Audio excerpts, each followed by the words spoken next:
Every morning, the millionaire baby woke up weaker, and no one could explain why. But on this morning, something happened that changed everything. Carla Brooks had only been working in the Weston mansion for 1 week when she heard a sound that froze her in place. A soft cry. A tired cry. A cry that sounded too weak for a 6-month-old baby. She opened the nursery door slowly. What she saw made her stomach twist. Baby Noah lay still in his crib, his tiny hands barely moving, his skin pale, his breathing slow like he was fighting for every breath. Carla whispered, "Noah, what is happening to you, baby?" The child did not smile. He did not reach for her. He only looked at her with tired, empty eyes, like he wanted to speak but had no strength left. Behind her, a voice cracked like it was breaking apart. "Carla, please tell me you see it." Laura Weston, the mother, whispered, "Please tell me, I am not going crazy." Carla turned. Laura's face was wet with tears she had been hiding for months.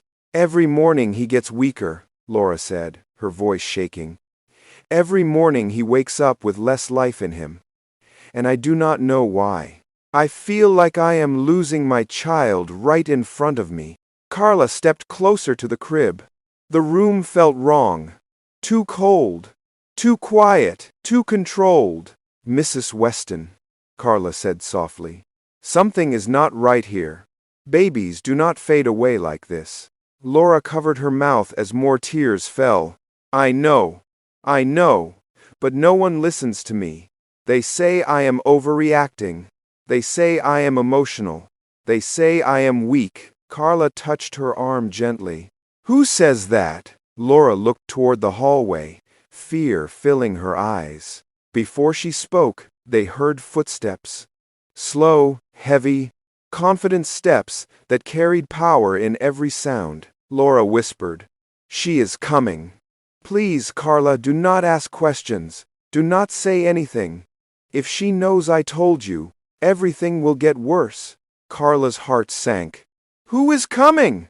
Laura swallowed hard, her voice barely a breath.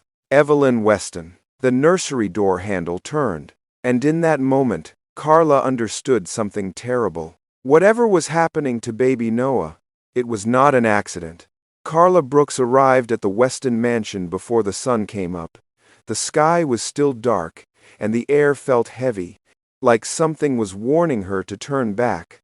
She pushed her cleaning cart inside the quiet house. Everything looked perfect, expensive, and cold. The kind of place where you could live your whole life and never feel truly alive. Her first job of the morning was always the nursery. She did not know why, but she felt pulled there, like the baby needed her before anyone else did. She walked slowly down the long hallway. The walls were covered with paintings of the Weston family, but the eyes in the paintings made her feel watched, like they knew she did not belong there. When she reached the nursery door, she paused, she listened, and there it was again, that weak, tired cry. Not loud, not strong, just a small sound that begged for help. Carla opened the door. Cold air hit her first, the kind of cold that did not make sense for a baby's room. The curtains were closed tight, the lights were dim. Everything looked untouched, too perfect, like no one lived here. Carla walked to the crib with slow steps. Her heart felt heavy before she even looked inside. Baby Noah lay there, wrapped in a thin blanket that did nothing to warm him. His face was pale. His lips had lost their color. His tiny chest moved up and down, but each breath looked like hard work. His little fingers twitched as if he wanted to reach for something but no longer had the strength. Carla leaned closer and whispered, "Good morning, Noah. I am here." His eyes opened, but they held no light, no curiosity, no life that she had seen in other babies. He looked at her like he was tired of fighting. Carla gently touched his small hand. It was cold, too cold. She pulled her hand back in shock. "Oh God," she whispered. "Why is he so cold again?" She checked the thermostat on the wall. It was set to 58 degrees. A baby should never be in a room that cold. Carla turned the heat up to 72. Warm air started to move, but it felt like hope would take longer to appear. She lifted Noah from the crib. He was so light, she almost cried. A baby his age should feel full, strong, heavy with life, but he felt like air, hollow, fading. Holding him close, she sat in the rocking chair and wrapped him in her arms. "You are not alone, Noah. I am here. I will not leave you." His weak cry turned softer, almost silent, as if the sound hurt him. Carla rocked him gently, her heart breaking with every second. "Who is doing this to you?" she whispered. "Why are you getting weaker every day?" Behind her, the door clicked softly. Carla froze for a moment before turning her head. It was Laura Weston. Her hair was messy. Her robe was loose. Her eyes were swollen from sleepless nights. She looked like a woman who lived inside her own fear, like someone who cried quietly so no one would hear. Carla stood up slowly. "Mrs. Weston, he is very cold again." Laura walked in with shaky legs. She looked at her son the way a drowning person looks at their last breath of air. "I know," she whispered. "Every morning he is like this. Every single morning." Carla held Noah out gently. "He feels lighter today. Something is very wrong." Laura covered her face with one hand. Her voice broke. "I keep telling them. I keep saying it, but no one listens. They say I am being dramatic. They say I am imagining things." "You are not imagining anything," Carla said. "Any mother can see their child is not well." Laura wiped her tears. "You do not understand this house. You do not understand how trapped I am. They control everything. They control how I speak, how I move, how I raise my own child." Carla frowned. "Who controls you?" Laura did not answer right away. Her eyes went to the door, like she was afraid someone was listening. "Finally," she whispered. "Evelyn, my husband's mother. She wants Noah to look weak. She wants everyone to believe I cannot care for my own baby." Carla felt a sharp pain in her chest. "But why would she want that?" Laura's voice shook. "Because if I look unfit, she can take him. She has the money. She has the lawyers. She has everything she needs to take my child away." Noah whimpered softly in Carla's arms, as if he sensed his mother's fear. Carla rocked him again. "Mrs. Weston, this is abuse. This is danger. A baby should not suffer like this." Laura looked down at the floor. "I know, but I cannot fight her. Not alone." Carla wanted to tell her that she was not alone now, that someone finally cared. But before she could speak, footsteps echoed in the hallway. Slow, firm, heavy. The kind of steps that belonged to someone who never heard the word no. Laura's face drained of color. She whispered, "Please, say nothing. Do not look worried. Do not look afraid. If she sees fear, she wins." Carla held Noah tighter. The nursery door opened. Evelyn Weston stepped inside. Her face was calm, almost gentle, but her eyes were cold, sharp, and watchful. She looked at Carla first, then at Noah, then at the thermostat. Her lips curled slightly. "It seems someone has touched the temperature again." Carla stayed silent. She did not trust her voice. Evelyn stepped closer. "I want this room kept cool. Babies must grow strong. Do you understand, Miss Brooks?" Carla lowered her head. "Yes, ma'am." Evelyn looked at Noah, but she did not touch him. "Weak children need discipline, not comfort." Carla felt a tear escape her eye, but she turned her face away so Evelyn would not see. Evelyn smiled, but there was no warmth in it. "Good. Now put him down. He must not get used to being held." Carla hesitated, her heart aching. But slowly, gently, she laid Noah back in the crib. He began to cry again, but the cry was so weak it hardly filled the room. Evelyn turned to leave. Before she stepped out, she said, "Remember your place, Carla. And remember who this child belongs to." The door closed. Carla looked at Noah. helpless and fading. And in that moment, she made a silent promise. Whatever was happening in this house, she would not let this baby die, not while she was still breathing. Carla could not sleep that night. She lay on her small bed in her one-room apartment, staring at the ceiling, thinking about baby Noah. She kept remembering how cold his skin felt, how weak his cry was, how empty his eyes looked. Every time she closed her eyes, she saw him lying in that crib like he was slowly disappearing. Carla turned to her side and whispered into the dark, "God, please help that baby. Please do not let anything happen to him." But morning came, and she knew she had to face the mansion again. When she reached the Weston house, the sky was still gray.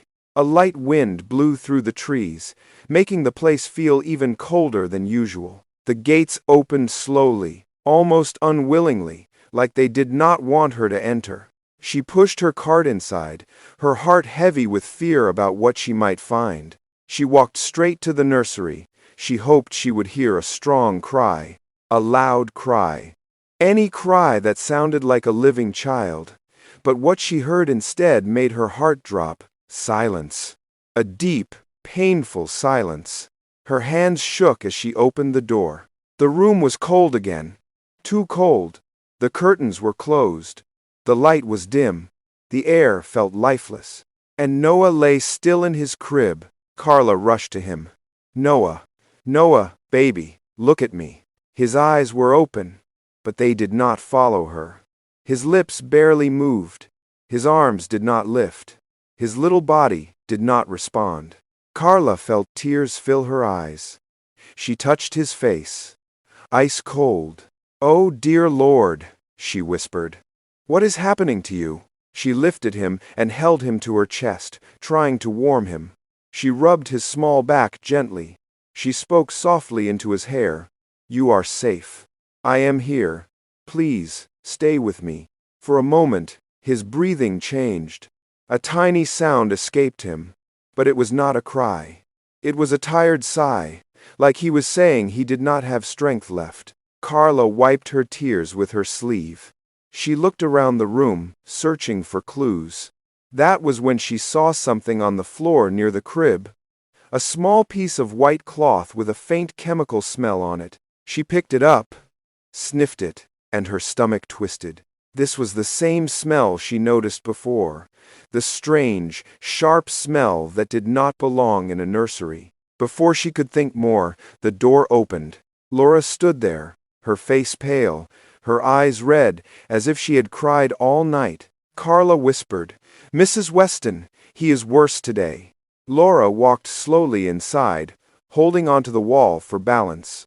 When she reached the crib, she placed her hands on it and stared at her son. Her lips trembled. "Carla, I stayed awake all night. I kept checking on him. Every time I touched him, he felt colder." She covered her mouth, trying to hold back her pain. "I feel like he is slipping away from me." Carla gently placed Noah in Laura's arms. The moment he touched his mother's chest, he didn't react. He didn't look up. He didn't move. Laura broke down crying. "Please, Noah, please, look at me. I am your mother. Please, do not leave me." Carla placed a hand on Laura's back. "He needs help, Mrs. Weston. Real help. A real doctor. A real hospital. Something here is hurting him." Laura looked at Carla with desperate eyes. "You think I do not know that? You think I do not feel it? But I cannot just take him and go. Evelyn controls everything. She decides who enters this house and who leaves. She decides what doctor comes. She decides when Noah is seen." Carla's heart tightened. "But he is dying, ma'am. Look at him. He cannot even cry anymore." Laura sat in the rocking chair, holding Noah close, her tears falling on his tiny forehead. I know. But Evelyn says I am too emotional. She says Noah is just sensitive. She says I am imagining his weakness." Carla crouched down so she was level with Laura's face.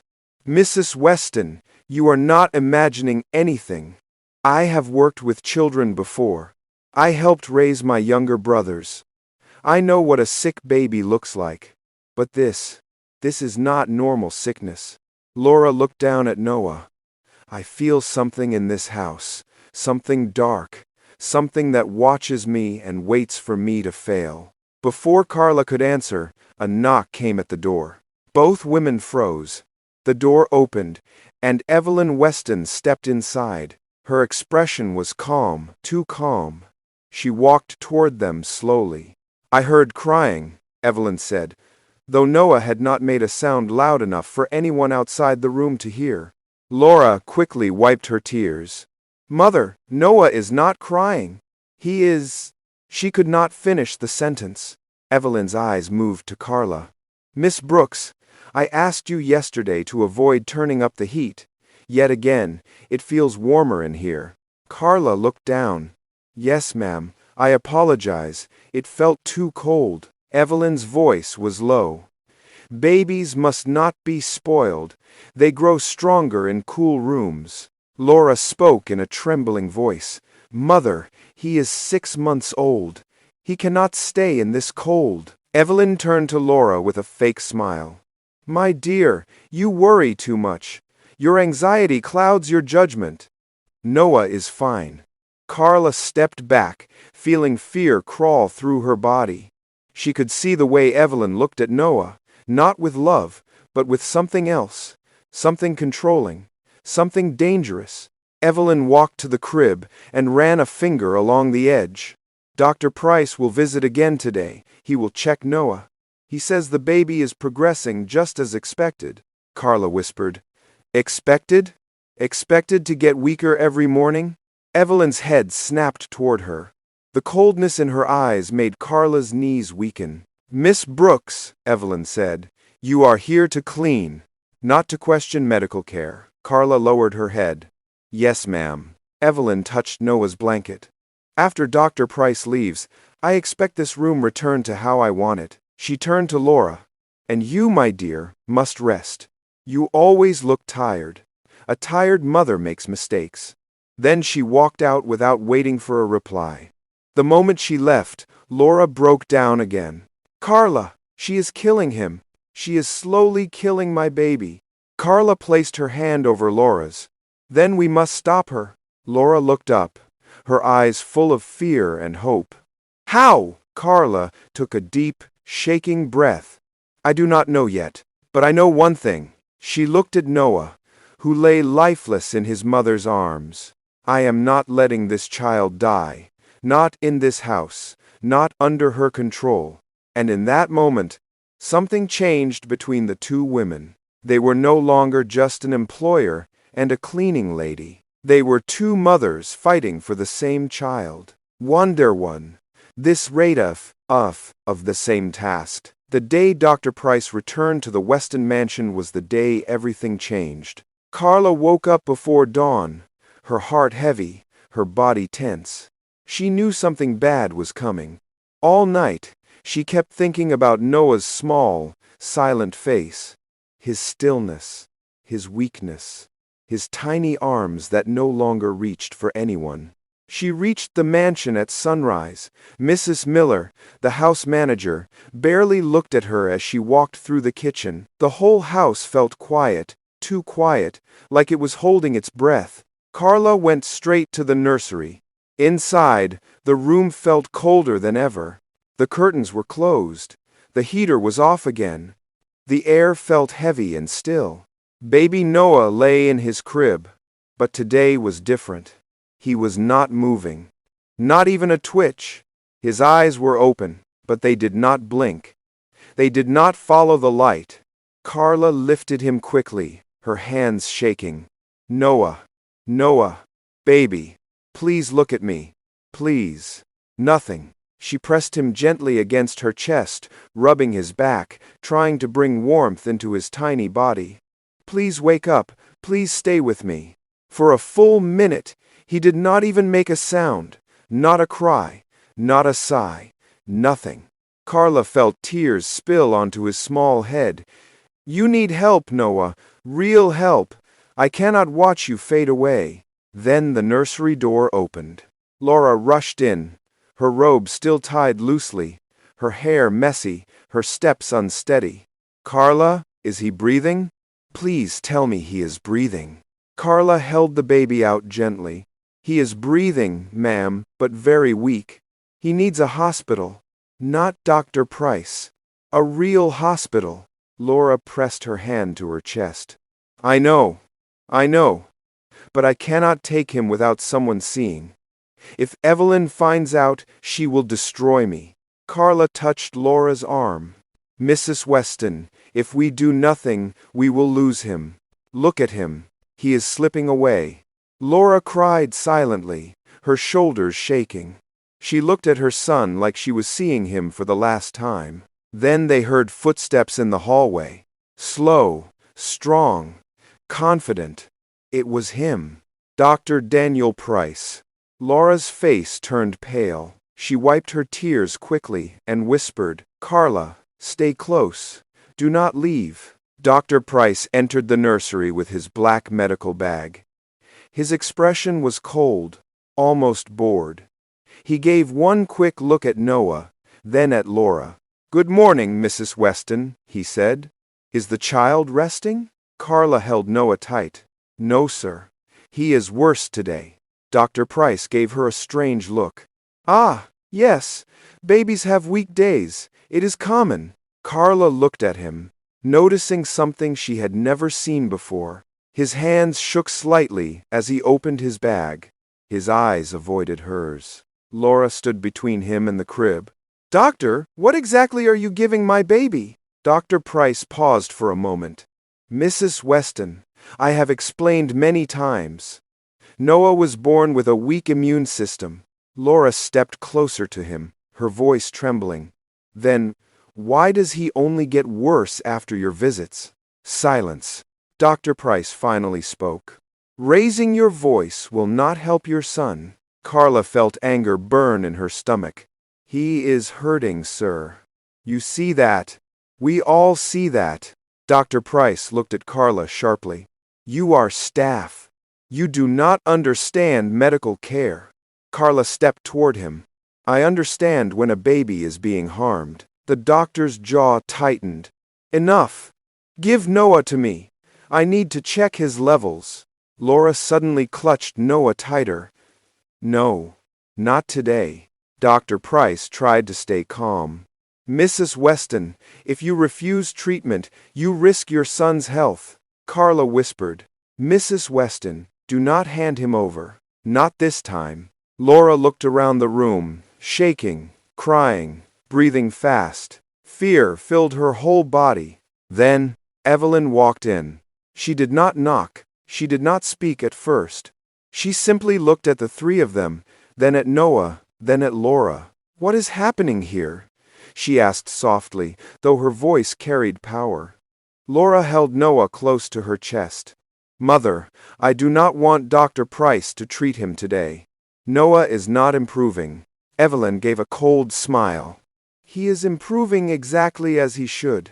Carla felt anger rising again.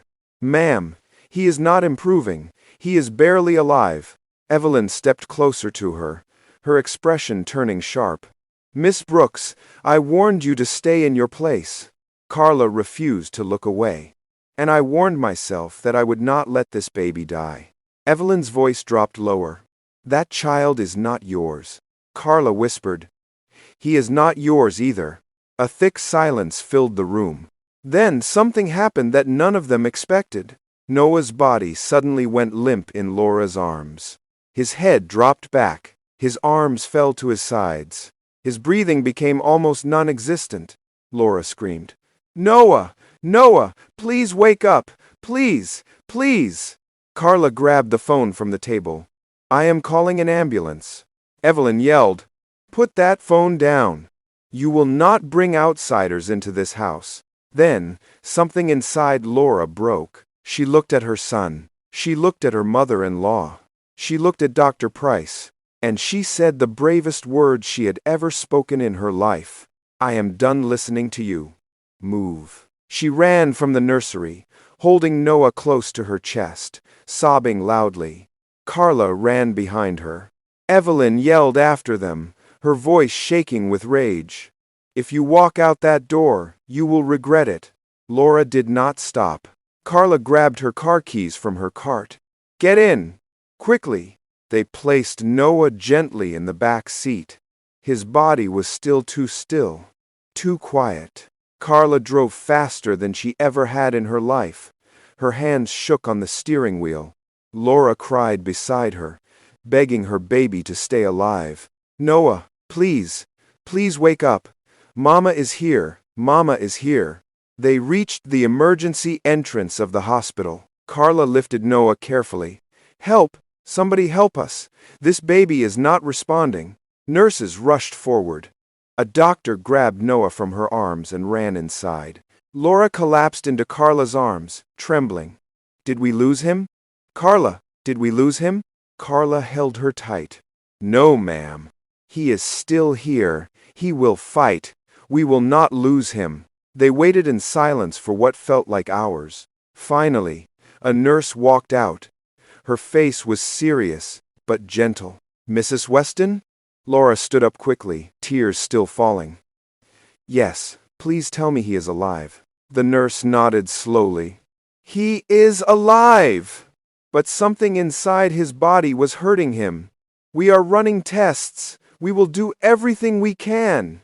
Carla whispered, Thank God. But the nurse's next words shook both women. Ma'am, I need to ask, has your baby been given anything at home? Any medicine? Any injections? Laura froze. Carla felt her heart stop. The truth was coming. The nurse continued softly. Your baby has marks on his skin. Fresh marks, like someone has been giving him something. Laura covered her mouth and cried. Carla whispered the words she had been holding for too long. I think someone was making your child sick. Dear viewers, this story shows that sometimes the person with the least power becomes the one who saves a life. Carla was only a cleaning lady, yet she was the only one who cared enough to act when a helpless baby needed someone to fight for him. It reminds us that real strength is not money or status. Real strength is choosing to do the right thing, even when you are scared, even when you stand alone. If this story touched you, please tell us where you are watching from and what you learned. Do not forget to like, subscribe, and share so more hearts can hear stories like this. And here are 3 questions for you. 1.